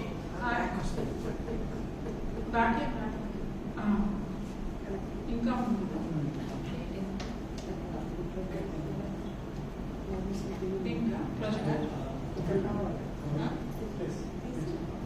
ఇప్పుడు మీరు ఒక్కసారి జస్ట్ మీ ఐడియా కోసం ఈ వివక్షను తొలగించాలంటే ఏం చేయాలి, గ్రామ పంచాయతీ ఏం చేయొచ్చు అనేది ఒకసారి మనం చూద్దామండి. అందరికీ కూడా ఈక్వల్ రైట్స్ వచ్చేటట్టు గ్రామ పంచాయతీ ప్రమోట్ చేయాలి. నేను ఇంతకుముందు చెప్పాను కదా, మధ్యగట్ల గ్రామ పంచాయతీ అలాంటి ఇనిషియేటివ్స్ కూడా టేకప్ చేయాలి. ఆడపిల్ల పుట్టినప్పుడు పీసీపీఎండిటీ యాక్ట్ అండి. పీసీపీఎండిటీ యాక్ట్ అంటే ఈ గర్భంలో ఉన్నప్పుడు స్కానింగ్ చేయడానికి కానీ చట్టం ప్రకారం లేదంటే ఆ యాక్ట్ స్ట్రిక్ట్ గా అమలు జరిగేటట్టు చేయాలి. అది కనుక కంప్లైంట్ ఇస్తే ఆ స్కానింగ్ సెంటర్ ను సీజ్ చేస్తారు, డాక్టర్ కూడా జైలు శిక్ష ఉందండి 2 సంవత్సరాల వరకు. కాబట్టి అలాంటి ఏమైనా ఉన్నా కానీ గ్రామ పంచాయతీ కంప్లైంట్ ఇవ్వాలి. Village health sanitation and nutrition committee అనేది ఒక కమిటీ ఉంటుందండి. ఆ కమిటీ ఏం చేస్తారంటే వాళ్ళు ఏం లేదు, పేపర్ల మీదనే ఉంటుంది, అది ఎక్కడ కూడా ఫిజికల్ మీటింగ్ లో జరగదు. ఆ మీటింగ్ జరిగేటట్టు మీరు ఒక సిఎస్ఓగా ఇది యాక్టివేట్ చేయాలి. ఇది రెగ్యులర్ గా జరిగేటట్టు చూస్తే హెల్త్ న్యూట్రిషన్ సంబంధించిన శానిటేషన్ సంబంధించిన సమస్యలన్నీ కూడా పరిష్కారం అయిపోతాయి. దీనికి చైర్పర్సన్ గా మహిళా సర్పంచ్ ఉంటారండి. మహిళా సర్పంచ్ లేని దగ్గర మహిళా వార్డు మెంబర్ చైర్పర్సన్ ఉంటారు. ఆ కమిటీ కంపోజిషన్ కూడా నెక్స్ట్ స్లైడ్ లో ఉంది, మీకు యూస్ఫుల్ గా ఉంటుంది. ఒకసారి తీసుకొని మీరు కన్స్టిట్యూట్ చేసినట్లయితే అక్కడ వాళ్ళు ఒక కమిటీ, దీనికి ఆశా వర్కర్ కన్వీనర్ అండి ఈహెచ్ఎస్ఎంసీకి. మీరు ఆశా వర్కర్ల దగ్గర కమిటీ ఉంటారు. మీరు రెగ్యులర్ గా మీటింగ్ పెట్టేటట్టు వాళ్ళను మోటివేట్ చేసి అటెండ్ అయ్యేటట్టు చేస్తే సగం సమస్యలు పరిష్కారం అవుతాయండి. అదేవిధంగా ఈక్వల్ వర్క్ అంటే సమాన పనికి సమాన వేతనం వచ్చేటట్టు. సరే, ఇప్పుడు 1000 రూపాయలకు 500 ఇస్తున్నారు కదా, ఒకటేసారి 1000 రూపాయలకు 1000 రూపాయలు ఇవ్వమంటే అంత మార్పు కూడా ఒకటేసారి మనం ఎక్స్పెక్ట్ చేయొద్దండి. కాకపోతే వాళ్ళకి 1000 రూపాయలు ఇస్తున్నప్పుడు 800 ఇచ్చేటట్టు గ్రామ పంచాయతీతో ఎన్షూర్ చేసుకోండి. అంటే మనకి ఎక్కువగా నిర్మాణ రంగంలో కానివ్వండి, పొలం పనులలో కానివ్వండి తక్కువ ఇస్తుంటాం. అట్లాంటివి కొంచెం అంటే డిఫరెన్స్ ఉండేటట్టు. మరి 1000 అంటే ఎవరి ఇయర్ పని కూడా పెట్టుకోరు అట్లాంటివి. కాబట్టి అది కూడా గ్రామ పంచాయతీ నుంచి ఎన్షూర్ చేసేటట్టు మీరు మోటివేట్ చేయాలి. తర్వాత గర్ల్ చైల్డ్ ఎడ్యుకేషన్, ముఖ్యంగా అమ్మాయిలు డ్రాప్ అవుట్స్ అవుతున్నారు. ఈ గర్ల్ చైల్డ్ ఎడ్యుకేషన్ అమ్మాయిల చదువులలో ఎప్పుడు ఏ క్లాస్ 6th 7th రిజల్ట్ రాగానే అమ్మాయిలు ఎవరైనా ఫస్ట్ వచ్చిరనుకోండి, వాళ్ళ గ్రామ పంచాయతీ నుంచి ఒక 500 రూపాయల సర్టిఫికెట్, 500 రూపాయలు ఒక సర్టిఫికెట్ ఇచ్చిరనుకోండి గ్రామ పంచాయతీ దగ్గర. ఊర్లో అందరూ ఏమనుకుంటారో ఆయన బిడ్డ చదివింది, మంచిగా సర్టిఫికేట్ వచ్చింది అని చెప్పి. దానివల్ల మిగతా వాళ్ళు ఏంటంటే డ్రాప్ అవుట్స్, అంటే చదివియాలి అనేది ప్రతి తల్లిదండ్రుల్లో కూడా ఆలోచన, ఆడపిల్లలు చదివించాలి అనేది ఆలోచన వస్తుంది. కాబట్టి ఇలాంటి చిన్న చిన్న ఇనిషియేటివ్స్ అండి, పెద్ద ఖర్చు ఏం అవసరం ఉండదు. 500-1000 రూపాయలు కూడా ఊర్లో ఎవరైనా డబ్బులు ఉన్న వాళ్ళని అప్రోచ్ అయితే ఇస్తారు. వాళ్ళు ఎవ్రీ ఇయర్ తల్లిదండ్రులు ఎవరో చనిపోతారు కదా, వాళ్ళ పేర్ల మీద ఇవ్వండి అంటే ఇస్తారు. కాబట్టి మీరు అలాంటి వాటిని మీరు సర్పంచులు, వార్డు మెంబర్లకు, సర్పంచే కాదు వార్డు మెంబర్లకు కూడా మీరు చెప్పినట్లయితే అట్లాంటి వాళ్ళు ఇంప్లిమెంట్ చేసేటువంటి అవకాశం ఉంటుంది. ఇదంతా కూడా డిస్క్రిమినేషన్ పోవాలంటే ఇలాంటి యాక్టివిటీస్ అన్ని కూడా మనం గ్రామ పంచాయతీ నుంచి టేకప్ చేయాలండి.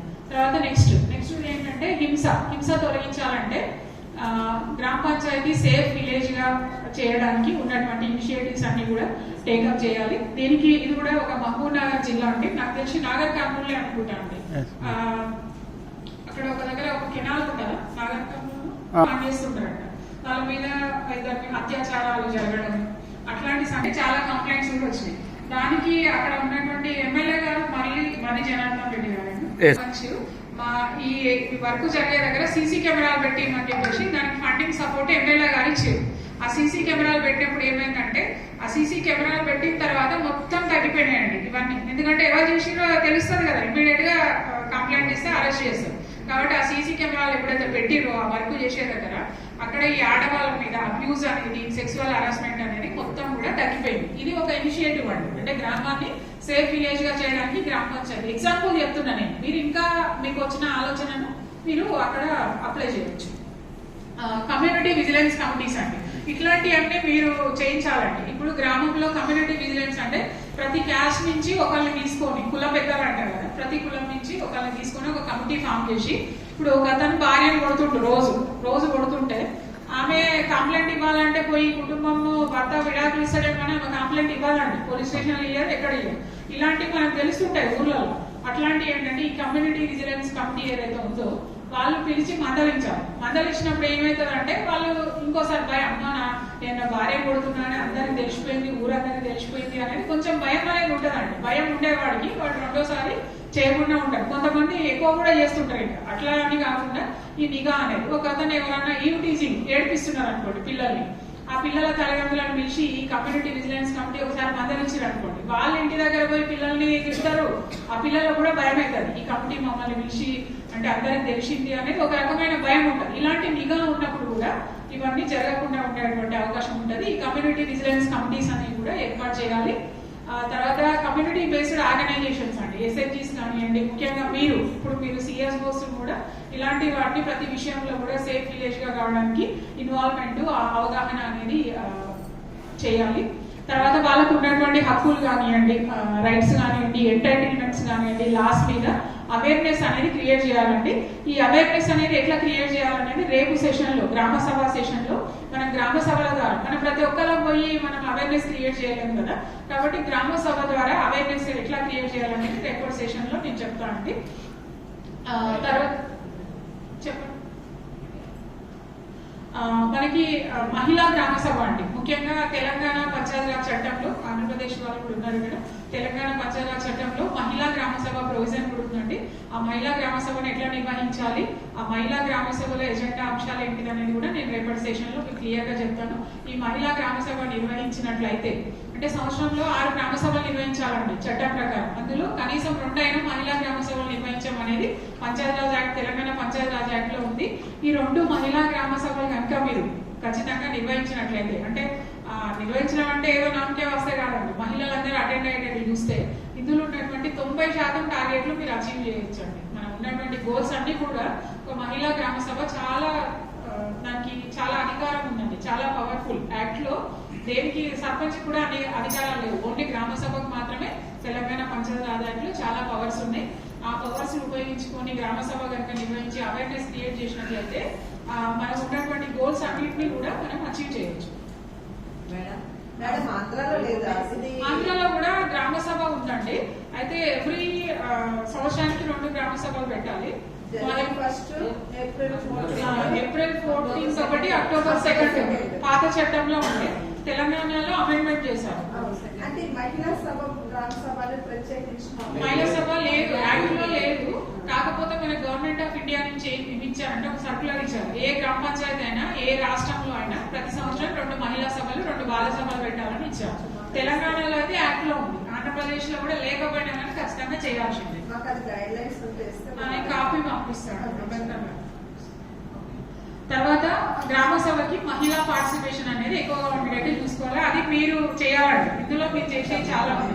ఇక్కడ మనకి గవర్నమెంట్ ఆఫ్ ఇండియా రిపోర్ట్ ప్రకారం ఏంటంటే తెలంగాణ, ఆంధ్రప్రదేశ్ రాష్ట్రాలలో గ్రామ సభలలో మహిళల పార్టిసిపేషన్ ఎంత అంటే ఓన్లీ 3% అండి. ఇక్కడ మహిళలు ఎవరు గ్రామ సభకు రావాలి. ఇక్కడ మా దగ్గర జనరల్ గా జరిగే గ్రామ సభలలో ఏంటంటే ఎజెండా పెడతారు. ఫస్ట్ శానిటేషన్, స్ట్రీట్ లైట్స్, ఇవి పెట్టగానే హరితహారం అని ఇది ఫస్ట్ శానిటేషన్ కి పెడతారండి ఎజెండా. గ్రామ సభ స్టార్ట్ కాగానే శానిటేషన్ పెట్టగానే నేను ఇక్కడ ఈ రోడ్డు క్లీన్ చేసిన, ఈ మురికాలు క్లీన్ చేసిన, వచ్చిన 10 మందిలో ఒక ఆయన లేస్తాడు, వార్డు మెంబర్ కో సర్పంచ్ కో ఎగనిస్ట్ ఉంటాడు, ఇంకా అరుస్తా ఉంటాడు. 5 నిమిషాల అరుపులతోటి గ్రామ సభ క్లోజ్ చేస్తారు. ఇక్కడ కూడా ఎజెండా కానీ డిస్కషన్ అనేది ఉంటుంది. ఇక్కడ మహిళలు ఎందుకు అటెండ్ కావట్లేదంటే మహిళలు ఏదో ఇంట్లో పని ఉంటుంది, వాళ్ళకు బయట పొలాల కాడికి పని పోతారు. ఈ గ్రామ సభకు వచ్చినా మాకు ఉపయోగం లేదు, 5-10 నిమిషాలలో అది క్లోజ్ అవుతుంది.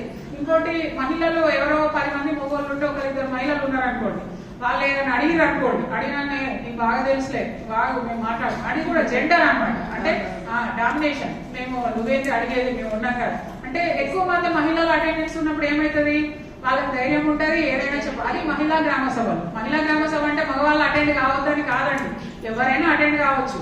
కాకపోతే మహిళా గ్రామ సభలలో మహిళలకు సంబంధించినటువంటి ఇష్యూస్ మాత్రమే డిస్కస్ చేస్తారు కాబట్టి వాళ్ళకు కొంచెం మాట్లాడడానికి, ఓపెన్ గా చెప్పడానికి కూడా అవకాశం అనేది ఉంటుంది. అది మేము ఒకటి యూనిసెఫ్ ప్రాజెక్ట్, ఇక్కడ భద్రాద్రి కొత్తగూడెం వాళ్ళు ఉన్నారంటే లేదు, ఓకే, భద్రాద్రి కొత్తగూడెం జిల్లాలో మేము యూనిసెఫ్ కి ఒక ప్రాజెక్ట్ చేశామండి మహిళా గ్రామ సభలది. అదే నేను దానికి నోడల్ ఆఫీసర్ 2022లో చేసాము 10 గ్రామ పంచాయతీలలో. నేను రేపు దాని గురించి మీకు కేస్ స్టడీ ఎట్లా చేసాము, ఏం డిస్కస్ చేసాము, ఎలాంటి మార్పు వచ్చింది అనేది కూడా మీకు చెప్తాను. ఇది సెకండ్ ఏదైతే గోల్ ఉందో హింసను అంతమొందించడానికి ఇవన్నీ కూడా యాక్టివిటీస్ చేయాలండి. నెక్స్ట్ మనకి సామాజిక దురాచారాలను అంతమొందించడానికి ముఖ్యంగా స్కూల్లో డ్రాప్ అవుట్స్ లేకుండా చూడాలండి. డ్రాప్ అవుట్స్ ఉండడానికి ముఖ్యంగా ఆడపిల్లల డ్రాప్ అవుట్స్ ఎందుకు అవుతారంటే స్కూళ్ళల్లో టాయిలెట్స్ ఉండవండి, ఇంకోటి ఉమెన్ టీచర్స్ ఉండవు. ఇలాంటి ప్రాబ్లమ్స్ ఉంటే కూడా గ్రామ పంచాయతీ చూసుకొని ఉమెన్ టీచర్స్ పెట్టుకునేట్టు టాయిలెట్స్ ఖచ్చితంగా గర్ల్స్ టాయిలెట్స్ చేసినట్టు. ఇంకోటి చాలా మంది ఏంటంటే ఇంట్లో పరిస్థితి బాగుంది, ఇంతకుముందు చెప్పినా కదా, చిన్న పిల్లలు ఉంటే ఎత్తుకోవడానికో, ఫైనాన్షియల్ పొజిషన్ బాగాలేకనో ఇట్లాంటివి ఉంటే కూడా గ్రామ పంచాయతీ వాళ్ళతో మాట్లాడి వాళ్ళకు ఉన్నటువంటి సమస్యను సాల్వ్ చేసేటట్టు చూసి పిల్లల్ని మాత్రం స్కూల్ డ్రాప్ అవుట్స్ కాకుండా గ్రామ పంచాయతీ ఎన్ష్యూర్ చేసుకోవాలి. తర్వాత సోషల్ ఈవెంట్స్ వ్యతిరేకంగా ఇంతకుముందు చెప్పినటువంటి సామాజిక దురాచారాలు అన్నిటికీ కూడా మనం అవేర్నెస్ అనేది క్రియేట్ చేయాలండి. అవేర్నెస్ అనేది మనం ఏదో గ్రామ సభలలో మీటింగ్లో చెప్పడం కాదండి, రకరకాలుగా. మనం ఇప్పుడు పిల్లలతోటి ర్యాలీ తీస్తాం, ర్యాలీ తీసినప్పుడు కూడా ప్రతి ఇంటికి కూడా ఇంటి ముందు నుంచి వెళ్తామండి, ఇంటి దారులు ఉంటాయి.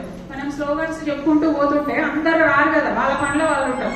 ఆ స్లోగన్స్ విన్న వాళ్ళకు కూడా వాళ్ళ చెవిలో పడినప్పుడు కూడా మార్పు అనేది సాధ్యమవుతుందండి.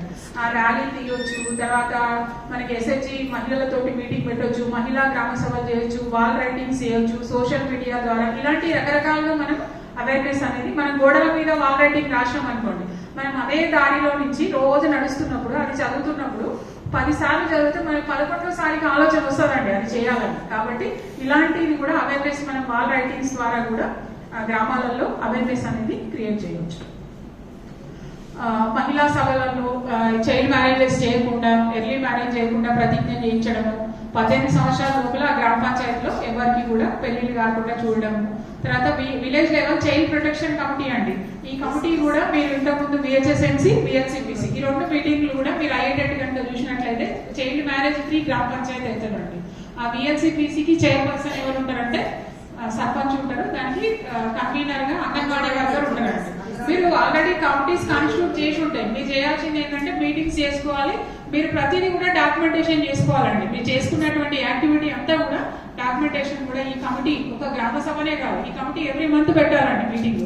ఆ ఎవ్రీ మంత్ ఎజెండా, డాక్యుమెంటేషన్ అన్ని కూడా చేసుకున్నట్లయితే మార్పు అనేది మీరు మీ ప్రాజెక్ట్ తర్వాత మార్పు అనేది మీరు చూడొచ్చండి. నెక్స్ట్ మహిళలకు గుర్తింపు, ఇంటి పనికి గుర్తింపు ఇవ్వాలంటే ఇక్కడ గ్రామ సభలలో కూడా ఆడవాళ్ళు చేసే మగవాళ్ళతో పాటు ఆడవాళ్ళు కూడా సమానంగా పనిచేస్తున్నారు. వాళ్ళ ఇంటి పని వాళ్ళకి డబ్బులు ఇవ్వకపోయినా కానీ అంతకంటే 3 రెట్లు పని ఎక్కువ చేస్తున్నారు అనేది అవగాహన అనేది గ్రామ సభలలో కల్పించాలి. మన ఇంట్లో పనులు కూడా అబ్బాయిలు కూడా చేసేటట్టు, అమ్మాయిలతో పాటు అబ్బాయిలు కూడా చేసేటట్టు ఇంట్లో తల్లిదండ్రులు కానీ సమాజం కానీ అబ్బాయిలకు కూడా బాధ్యత ఉంటుంది. వాళ్ళు కూడా ఇంటి పని చేయాలి, ఇంట్లో తల్లిదండ్రులకు సహాయం చేయాలి, ఆడపిల్లలే కాదు అనేది వాళ్ళకు కూడా అవేర్నెస్ క్రియేట్ చేయాలి. ఇక్కడ ఓల్డేజ్ హోమ్స్ ఇవన్నీ అంటే గ్రామీణ ప్రాంతాలలో చేయకపోవచ్చు అండి. మనకు ఎనిమల్ గ్రేజింగ్ ఏంటంటే గడ్డి పెంచుకోవడానికి కూడా MGNRES నుంచి ఫండ్స్ ఇవ్వడం జరుగుతుంది. అలాంటి అవసరం ఉన్న వాళ్ళకి గడ్డి పెంచుకోవడానికి ప్రొవిజన్ ఇవ్వచ్చు.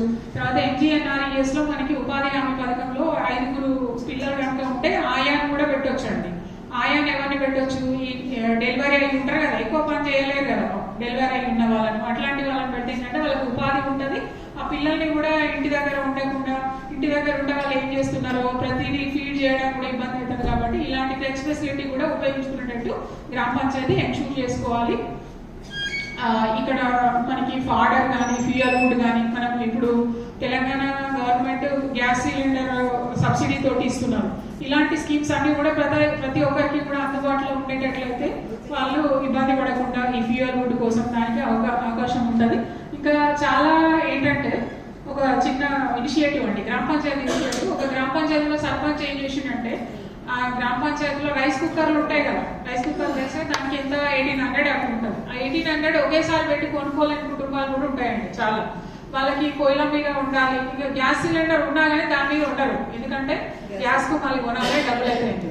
ఇలాంటి వాటికి ఏంటంటే వాళ్ళు మన సర్పంచ్ ఒక ఎలక్ట్రికల్ షాప్ ఆయనతో మాట్లాడి ఆ విలేజ్ లో 50 మందికి ఇప్పించిందండి ఏది రైస్ కుక్కర్. మనం అనుకుంటాం ఈ సర్పంచ్ ఏం కమిషన్ తీసుకొని షాప్ అయిన కాడ ఇప్పించిండు అని, కానీ అది కాదండి, అదొక ఇనిషియేటివ్. ఎందుకంటే వాళ్ళు ఒకేసారి కొనుక్కోలేరు. వాళ్ళు ఆ రైస్ కుక్కర్ కొనడం వల్ల వాళ్ళకి ఎంత టైం సేవ్ అవుతుందంటే, కూలి పని పోయే వాళ్ళకి జస్ట్ ఇంటికి వచ్చి అందులో రైస్ గడికి పెట్టి స్విచ్ చేసి వాళ్ళు ఏ పనులైనా చేసుకోవచ్చు. అదే పొద్దున కూడా వాళ్ళకు ఈజీ అవుతుంది. అంటే 3 ఇన్స్టాల్మెంట్లలో డబ్బులు కడతారని చెప్పేసి 50 మందికి రైస్ కుక్కర్లు ఇప్పించిండు. దాంతో పాటు వాటర్ హీట్ చేసుకునే ఉంటాయి కదా, వేడి నీళ్ళు హీటర్స్, అది కూడా తక్కువ అమౌంటే అవుతుంది. కానీ వాళ్ళు ఒకటేసారి పోయి షాపుల వాళ్ళ నీడ్స్ వేరే ఉంటాయి, వాళ్ళకి రకరకాల ఆర్థిక సమస్యలు ఉంటాయి, పిల్లలు, అప్పులు ఇవన్నీ ఉంటాయి. ఇది వాళ్ళకి ప్రయారిటీ ఉండదు. కాబట్టి ఇది జెండర్ ఈక్వాలిటీ, ఇది కూడా లింగ సమానత్వానికి సంబంధించి ఒక ఇనిషియేటివ్ అండి. ఎందుకంటే మహిళలకు శ్రమ తగ్గించడానికి ఇలాంటి గ్రామ పంచాయతీ ఇనిషియేటివ్స్ అనేవి టేకప్ చేయవచ్చు. ఇది మహిళలకు గుర్తింపునివ్వడము. తర్వాత ఇంతకుముందు సామాజిక సాధికారత అని చెప్పినాం. దానికి ఏంటంటే ట్రైనింగ్ ఇవ్వాలి, ఇన్ఫర్మేషన్ గైడెన్స్ ఉండాలి. ఈ ముఖ్యంగా భర్త కానీ కొడుకులు కానీ వాళ్ళ యొక్క ఇన్వాల్వ్మెంట్ అనేది లేకుండా చూడాలండి. గ్రామ పంచాయతీ డెవలప్మెంట్ ప్లాన్ లో మహిళా సభలో కూడా ముఖ్యంగా మహిళలకు సంబంధించిన సమస్యలు కూడా గ్రామ పంచాయతీ డెవలప్మెంట్ ప్లాన్ లో పెట్టాలి. మహిళా సభలో వాటి గురించినటువంటి చర్చలు కూడా చేయాలి. ప్రాపర్టీ ఓనర్షిప్ రైట్స్, ఇప్పుడు చాలా ఫ్యామిలీస్లలో ఆడపిల్లలకు మగ పిల్లలకు ఆస్తి హక్కులు అందరికీ కూడా గొడవలు అవుతున్నాయండి. ప్రతి ఫ్యామిలీలో కూడా ఇప్పుడు గ్రామాలలో ఉన్నారనుకోండి, వాళ్ళకు 2 ఎకరాల భూమి ఉంటుంది. వాళ్ళు ఏం చేస్తారంటే ఇద్దరు, ఒక ఆడపిల్ల ఒక కొడుకు పుట్టింది అనుకోండి, వాళ్ళు 50,000 లక్ష రూపాయల కట్నం ఇచ్చి పంపిస్తారు తప్ప ఈ 2 ఎకరాల ఆస్తిలో వాళ్ళకి వాటా ఇవ్వరండి. ఇలాంటివి కూడా మనం ఏంటంటే ఫ్యూచర్ లో అందరికీ కూడా ఆస్తి హక్కు అనేది ఆడపిల్లలకు మగ పిల్లలకి వారసత్వంగా వచ్చేటువంటి ఆస్తిలో హక్కు ఉండేటట్టు అవేర్నెస్, వాళ్ళకి తల్లిదండ్రులకు అవేర్నెస్ కల్పిస్తే వాళ్ళ పిల్లలకు కూడా సమానంగా ఇచ్చేటువంటి అవకాశం అనేది ఉంటుంది. కాబట్టి దాని మీద మహిళా గ్రామ సభలలో అవేర్నెస్ అనేది కల్పించాలండి. జాయింట్ రిజిస్ట్రేషన్, ఈ ప్రాపర్టీ కూడా ఒక్కల పేరు మీద మహిళల పేర్ల మీద చేయాలంటే కూడా చేయలేదు. కాబట్టి భర్త భార్య పేరు మీద ఏదున్నా కానీ జాయింట్ రిజిస్ట్రేషన్ ఉండేటట్టు కూడా అవగాహన, మనం చేసేది ఏం లేదండి, వాళ్ళకి మోటివేట్, వాళ్ళకి తెలిసేటట్టు అవగాహన కల్పించడం. ఇద్దరు పేరు మీద చేస్తే బాగుంటుంది. నేను ఇంతకుముందే చెప్పాను, ఆడవాళ్ళ పేర్ల మీద కనుక ఆస్తి ఉంటే వాళ్ళు ఎంత వాల్యూ ఉంటుంది, కుటుంబంలో ఉంటుంది, సమాజంలో వాల్యూ ఉంటుంది. కాబట్టి ఆస్తులు వాళ్ళకి జాయింట్ పట్టా ఉండేటట్టు కూడా చూడాలి. ఇంకా మనకి అధికారులలో కూడా కొంచెం మార్పు అనేది రావాలండి. ఇంతకుముందు నేను చెప్పిన ట్రైనింగ్ అంటే ఏదో బాగా చదువుకున్న వాళ్ళని అట్లా కాకుండా వాళ్ళని కూడా పంపించవచ్చు, కానీ అసలు ఏం తెలియని వాళ్ళని పంపిస్తే వాళ్ళు ఏమైనా నేర్చుకుంటారు. రీసెంట్ గా అక్కడ ఒకటి గవర్నమెంట్ ఆఫ్ ఇండియా వాళ్ళు చైల్డ్ ప్రొటెక్షన్ మీద ఒక వర్క్ షాప్ పెట్టిరండి, ఇక్కడ హైదరాబాద్ లో పెట్టారు. పెడితే ప్రతి జిల్లా నుంచి ఒక 5 మంది సర్పంచ్లను పిలిస్తే మా టీఎస్ఆర్డి నుంచి కూడా అప్పుడు నేను ఉమెన్ అండ్ చైల్డ్ సెంటర్ చూస్తుంటుంది, నన్ను కూడా పిలిస్తే నేను కూడా వెళ్ళాను. వెళ్తే అక్కడ నా చుట్టూ వచ్చిన సర్పంచ్ వల్ల, ఎందుకంటే మేము ట్రైనింగ్ ఇచ్చిన వాళ్ళు ఉంటారు కదా, వాళ్ళంతా నమస్తే మేడం అనుకుంటూ వచ్చారు. ఒక 40 మంది దాకా గుమ్ముగూడారు ఆ లంచ్ టైంలో. ఏందమ్మా మేడం మీరు ఇక్కడ, అందరు గుర్తుంటారు కదా, ఎక్కడ చూసినట్టు మేము మీ దగ్గర ట్రైనింగ్ వచ్చినాం మేడం, మేము మారిపోయాం, కొంచెం చేంజ్ అయినాము అట్లా అని చెప్పారు. దాని తర్వాత మరి ఇక్కడికి మీరే వచ్చిరు మరి అంటే, మా జిల్లా నుంచి మా ఎంపీడీఓ ఏది ట్రైనింగ్ ఉన్నా కానీ మా మండలి నుంచి నన్నే పంపిస్తారు. మేము ఏ ట్రైనింగ్లకైనా మేమే వస్తాం. మా డిపిఓ కూడా మమ్మల్ని పంపిస్తారు. ఈ హైదరాబాద్ ఉన్నా, జిల్లాలో ఉన్నా, ఎక్కడున్నా మేమే పోతామని చెప్తున్నాం. అంటే ఏముందంటే వాళ్ళే రిపీటెడ్ గా ట్రైనింగ్ వస్తుంటే, జనరల్ గా ట్రైనింగ్ అంటే కూడా ఈ చదువుకోని వాళ్ళు, ఇట్లాంటి వాళ్ళు మీరు చెప్పారు కదా, కొంచెం పూర్ ఫ్యామిలీస్ వాళ్ళు బాధ్యతలన్నీ వదిలిపెట్టి ట్రైనింగ్ రావడానికి ఇష్టపడారండి. ఆ ట్రైనింగ్ ఏం చెప్తారు, మనకు అవసరమా అన్నట్లు ఉంటారు. అట్లా కాకుండా వాళ్ళని ఎవరైతే తెలియదో వాళ్ళని మనం ట్రైనింగ్ పంపించినట్లయితే, ఇప్పుడు మీరు కూడా ఉన్నారు, ట్రైనింగ్ అనేది ట్రైనింగ్ చేయడం చాలా కష్టతరమైన పని అండి. వాళ్ళని ఒక దగ్గర కూర్చోబెట్టి వాళ్ళ టైము అన్ని సెట్ చేసుకొని వాళ్ళకి అర్థమయ్యేటట్టు. ఇప్పుడు నేను మీకు చెప్తే మీకు అర్థమైంది, కానీ ఈ భాషలో వాళ్ళకి చెప్తే అర్థం కాదండి. వాళ్ళకు లోకల్ లాంగ్వేజ్ లో వాళ్ళకి అర్థమయ్యేటట్టు, ఇంటి చుట్టుపక్కల వాళ్ళ ముచ్చట్లు చెప్పినట్టు అట్లా చెప్పినప్పుడు మాత్రమే వాళ్ళు తీసుకునేటువంటి అవకాశం ఉంటుంది. లేదంటే వాళ్ళు ఈ చెవులో వింటారు, ఈ చెవులో వదిలేస్తారు. ఆ ట్రైనింగ్ కూడా మనం కమిట్మెంట్ తోటి కరెక్ట్ గా వాళ్ళకి అర్థమయ్యేటట్టు ఇచ్చేటట్టు చూడాలి.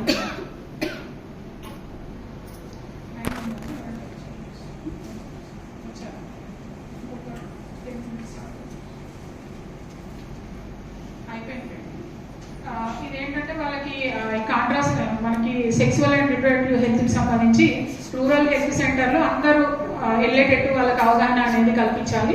ఇక్కడ కాంట్రాసెప్టివ్స్ కూడా అవైలబుల్ గా ఉండేటట్టు చూడాలండి. చాలా మంది ఆశా వర్కర్ల దగ్గర కండోమ్స్ ఉంటాయండి, మగవాళ్ళు ఎవరు వెళ్ళి తీసుకోరు, కొంచెం వాళ్ళ దగ్గర వెళ్ళాలంటే షైగా ఫీల్ అవుతుంటారు. గ్రామ పంచాయతీ ఇనిషియేటివ్ ఏంటంటే, ఒక గ్రామ పంచాయతీ ఏం చేసిందంటే, గ్రామ పంచాయతీలో ఒక బాక్స్ పెట్టి దాని మీద కండోమ్స్ అని ఒక పేపర్ పెట్టి అంటించి దాంట్లో పెట్టారు. వాళ్ళు ఎవరైనా అవసరం ఉన్న వాళ్ళు వచ్చి వాళ్ళు తీసుకొని వెళ్తారు. ఇలాంటివి కూడా ఒక ఇనిషియేటివ్ అండి గ్రామ పంచాయతీ. దానివల్ల ఏమవుతుంది, బిడ్డకు మధ్య గ్యాప్ అనేది ఉంటుంది, తల్లి ఆరోగ్యంగా ఉంటుంది, ఇలాంటివన్నీ కూడా జరుగుతాయి. అది కూడా జెండర్ ఈక్వాలిటీ, అన్ని కూడా ఏ ఇనిషియేటివ్ కూడా జెండర్ ఈక్వాలిటీకి సంబంధించిందండి.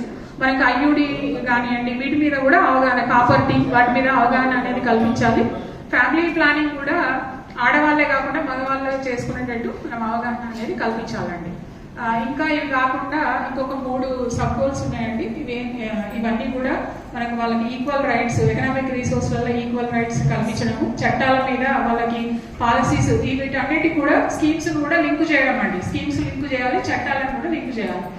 స్కీమ్స్ సంబంధించి మీరు చూడండి, దీనికి సంబంధించి జెండర్ బేస్డ్ సెక్స్ సెలక్షన్ సంబంధించిన స్కీమ్ ఒకటి ఉందండి. అందులో చూసి చెప్పండి ఏంటి అది? బేటీ బచావో బేటీ పడావో. తర్వాత ఈ హెల్త్ కు సంబంధించినటువంటి స్కీమ్ ఏంటంటే హెల్త్ న్యూట్రిషన్ ఆరోగ్య లక్ష్మి స్కీమ్ ఉంది. అదేవిధంగా స్కూల్లో ఉన్నటువంటి ఇంప్లిమెంట్ అయ్యే స్కీమ్ ఏంటిదండి? డ్రాప్ అవుట్స్ కాకుండా మధ్యాహ్న భోజన పథకం, మిడ్ డే మీల్ స్కీమ్. తర్వాత చైల్డ్ మ్యారేజెస్ జరగకుండా ఇంప్లిమెంట్ అవుతున్న స్కీమ్ ఏంటిదండి? కళ్యాణ లక్ష్మి. Very good. తర్వాత ఇంకోటి మీకు స్కిల్ డెవలప్మెంట్ కి సంబంధించి సెల్ఫ్ ప్రోగ్రామ్స్ ఉన్నాయండి. తర్వాత సామాజిక భద్రతకు సంబంధించి ఆసరా, సమాన వేతనానికి సంబంధించి MGNREGS. ఇలాంటి స్కీమ్స్ అన్నిటితో కూడా లింక్ చేయాలండి. ప్రతి దానికి కూడా స్కీమ్ ఉంది, స్కీమ్ ఇంప్లిమెంట్ అవుతుంది, అది వాళ్ళకు రీచ్ కావట్లేదు. వాటి మీద అవగాహన కల్పించాలి. అది ఎట్లా కల్పించాలనేది నేను రేపు గ్రామ సభలో చెప్తాను. తర్వాత చట్టాలు ఏవైతే ఉన్నాయో, లైంగిక వేధింపుల చట్టం ఉందా అండి? ఉంది. తర్వాత గృహహింస నిరోధక చట్టం, వరకట్న వేధింపుల నిరోధక చట్టం, చైల్డ్ మ్యారేజ్ ప్రొహిబిషన్ యాక్ట్ ఉంది, చైల్డ్ లేబర్ ప్రొహిబిషన్ యాక్ట్ ఉంది. ఈ చట్టాలన్నిటి మీద కూడా అవగాహన ఎట్లా కల్పించాలనేది రేపు గ్రామ సభలో దాంట్లో నేను చెప్తా అండి. ఇవన్నీ ఈ మధ్య రీసెంట్ గా ఆర్టీసీలో కూడా ఫ్రీ మహిళలకు టికెట్ లేకుండా ప్రయాణం, ఇవన్నీ కూడా వాటికి లింకప్ చేయాలి. ఇవన్నీ చట్టాలండి. నేను చెప్పినటువంటి సామాజిక దురాచారాలు, దీనికి సంబంధించి ప్రతి దానికి కూడా చట్టం ఉందండి. దాని మీద అవగాహన కల్పించడం ఎట్లా అనేది మహిళా సభలో నేను చెప్తాను. ఇవన్నీ టార్గెట్స్ అండి.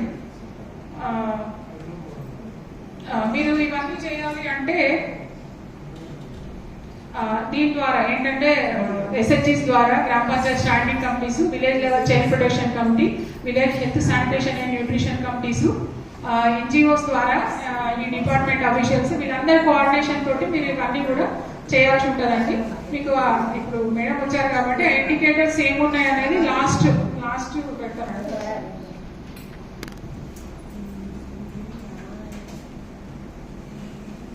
ఇంగ్లీష్లో ఉంటాయి, ఒకటి నుండి చెప్తా, వాళ్ళకి ఇస్తారు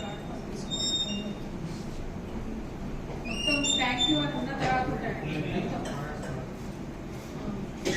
గ్రామసభ అని తెలుగులో ఉందండి, తెలుగులో చూడవచ్చు. ఇప్పుడు నేను చెప్పిన దాన్ని కూడా మెటీరియల్ తెలుగులో చేసి ఉందండి, అది మీరు మీకు ఇస్తారు, తీసుకోండి. నేను ఇచ్చాను.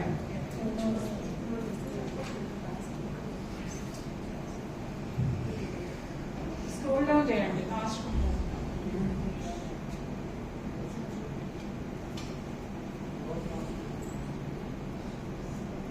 ఒక పైన పెట్టండి.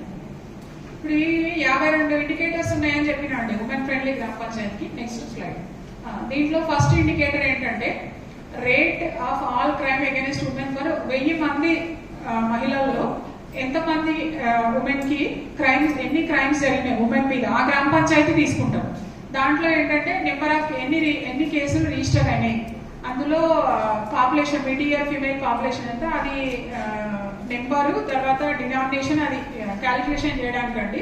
ఆ ఇన్ఫర్మేషన్ అనేది పోలీస్ స్టేషన్ లో తీసుకుంటారండి. ఇది మొత్తం మీరు కూడా ప్రతి గ్రామ పంచాయతీ 52 ఇండికేటర్స్ తోటి బేస్ లైన్, మీరు ఏదైతే ఉమెన్ ఫ్రెండ్లీ చేస్తున్నారో ఫస్ట్ మీరు బేస్ లైన్ డేటా తయారు చేసుకోండి. అది వీళ్ళకి సబ్మిట్ చేయండి. మీరు మళ్ళీ ఎవ్రీ 1 year కన్నా చేయండి, 3 years తర్వాత మీరు అది చేస్తే మీకు ఎంత మార్పు వచ్చింది, ఈ అవేర్నెస్ అన్ని కూడా మీ డాక్యుమెంటేషన్ ఉండాలి. మీరు చేసే ప్రతిదీ కూడా జెండర్ ఈక్వాలిటీ దాంట్లో ఇది రిఫ్లెక్ట్ అవుతుందండి మొత్తం.